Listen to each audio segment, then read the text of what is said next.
Little Giant Boxing. We are with Tito Mercado. Tito, obviously 13-0, 12 KOs. Obviously, you're a sensational fighter. Talk about what's the dream fight for you in the near future.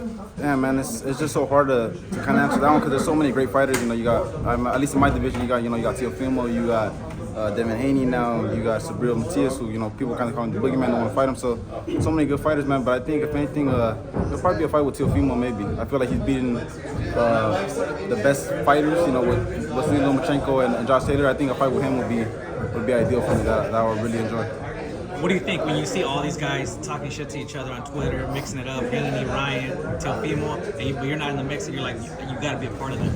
Yeah, I want to be a part of it, man, but to a certain extent, I want to be a part of it where we actually making the fights happen. These guys do too much talking on the internet. I'm kind of, like I said, I'm raised more in the old school stuff where, we say something, we gotta get it done, We're not too much talking.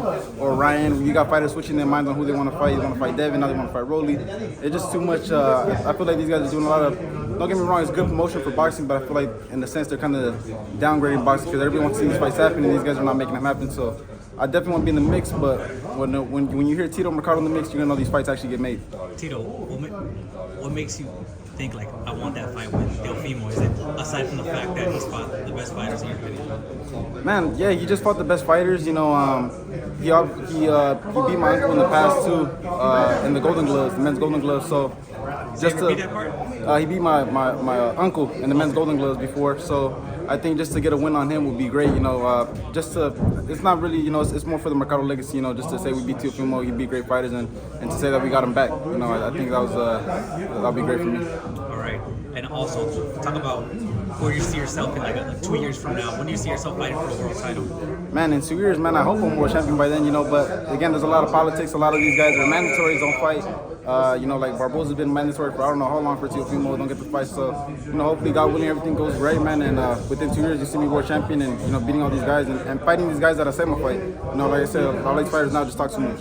What do you think about Teofimo saying he wants to fight Crawford, move up to 147? I think that's a dumb idea. I don't think I think he's more doing it for clout right now, promotion. He hasn't fought in a while. He needs kind of to build up for the Jermaine Ortiz fight.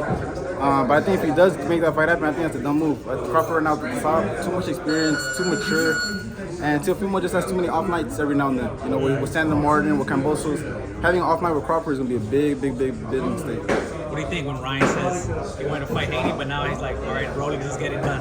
Well, I mean, Ryan, I kind of got over him a little bit. Everybody knows he's indecisive. He's not really, like everybody says, he's an Instagram boxer, man. And that's why I said I don't want to get, I could have been involved in all this Twitter beef, these guys, Keyshawn, all these guys Twitter beefing with each other, but I'd rather leave that alone. And, when I talk shit, I like to back it up and I like to make these fights happen.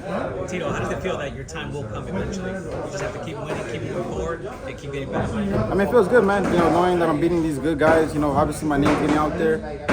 These guys are starting to recognize, the type of fighter I am. Like I said, man, I just got to keep staying persistent with it. I feel so close, but at the same time so far, and until I get in that ring with a world champion, I'll be satisfied. And, once I have that belt around my waist, I'll be good. All right, Tito, anything you want to leave us with? Any last words? Man, just tune in January 27th on UFC Fight Pass with 360 Promotions. They put on a great show every single time, and I'm just looking to contribute to it. And like always, man, I'm looking to put somebody's lights out on January 27th. Thank you.